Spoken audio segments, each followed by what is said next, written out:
like this girl here. I just painted her in my art journal, and I've taken her and I've scanned her and I've removed the background and I've made her into my little avatar or logo.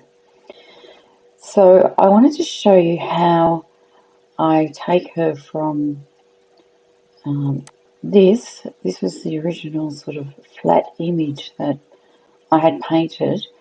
I did a little bit of touching up, but not a lot. So I've taken it from that to this, and I just wanted to show you how I do this in Photoshop. So stick around and we'll get into it.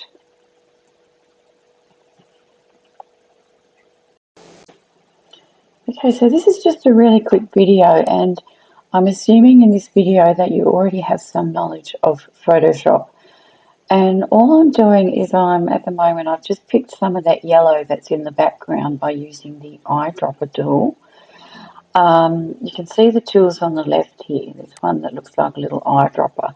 But instead of pressing the actual tool, I've actually just pressed I on my keyboard. So I'm going to be using a lot of shortcuts here.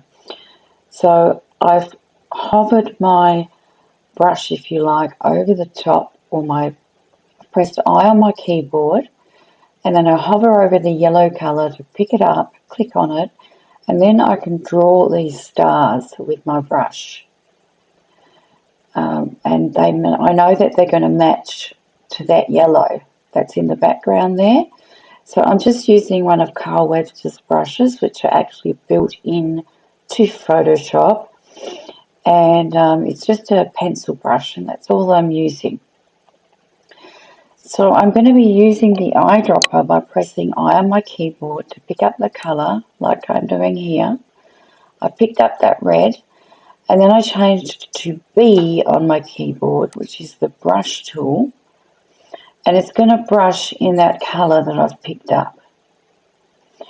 So basically all I'm doing is picking up the colours that are already there, and I'm on a new layer. I have created a new layer above this layer that I have of my logo originally, so that if I make a mistake, I can just erase it on this new layer.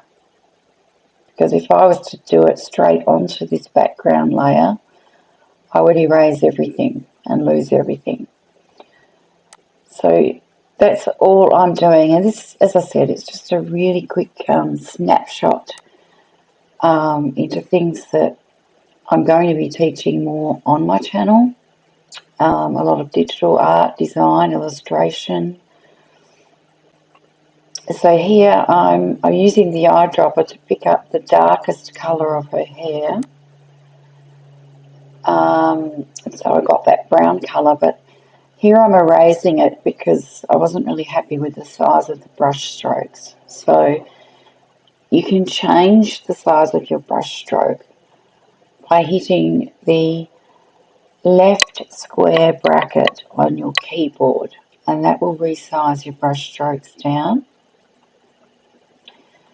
So as you can see, I'm using a lot of shortcuts. It's just so much easier than you know, going into your Photoshop and, you know, clicking on everything individually and then going to it. It's a lot quicker process to use your keyboard, use the shortcuts. You go from I, which is the eyedropper, pick up the colour, and then you go back to B to brush it on. And just make sure you've got the brush that you want as well. And I'm just using a rough pencil sketch brush, nothing special. So what I'm doing is I'm taking my my little painting that I kind of just did her for fun in my art journal. As I said, I wasn't expecting, you know, to do much with her, but then when I'd finished her, I really, really liked her. So I thought, I'm going to scan her in and I'm going to clean her up and see what I can do digitally. And I've been doing this for a while now, and I am self-taught, but so this is, this is how I do it. But I'm going to be showing you more of this kind of thing on my channel, plus illustration, how I paint my little girls and other things. Also designing digital papers, how I do that. And I'll be creating a couple of courses with a lot more detail. So I just wanted to give you a little snapshot though of how I do this. So now I've gone back to adding more lighter hair colour. So I picked up that lighter colour again, and I'm going back over the top just so that it all blends in nicely. And you can see that what I'm doing is defining. I'm defining the illustration a lot more, bringing in some more shadows and highlights, and adding some stray hairs as well. I always think that looks a bit more realistic.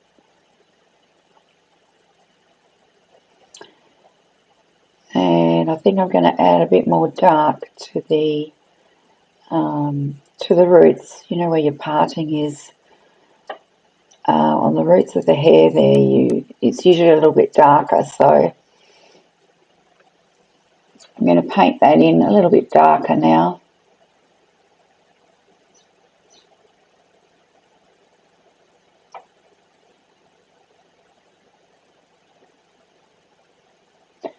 So as I said, I will have more of a complete course.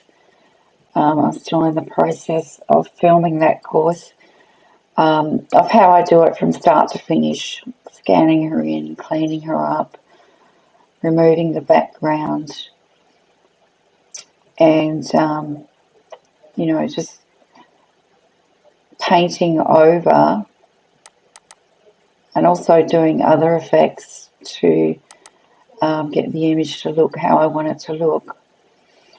And then just getting the files ready for export. So whether you want to use it to make a card, to put on some other sort of a project, or just digitally, I'll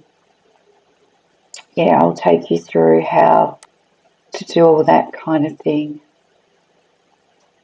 So now I'm just taking some of the colours from her eyes and her pupils. I wanted to do a bit more dark colour at the top of the eye there, just under the eyelid, because you naturally have a shadow underneath your eyelid. Oh, and here I thought that I would try changing up her eyebrows a little bit, but I ended up not liking it. So, I just erased that. But yeah, that's the beauty of working on another layer. And I will show you in another video a bit more about Photoshop. And when you work on a new layer, when you make any changes, you can easily erase it without erasing your original drawing. And that's the beauty of Photoshop, and that's one of the reasons why I use it. So now I'm just hitting the eyedropper tool again. You can see it come up, picking the colour, pressing B for brush. And I think I was accidentally still on the eraser here and nothing was happening. So I've gone back to the brush tool. And I'm just painting in a darker shadow under the chin just to define the chin there as well. And I think I'm just about done with her now. So thanks guys very much for watching, and I have a lot more to come. So I hope to see you again. Thanks guys. Bye bye.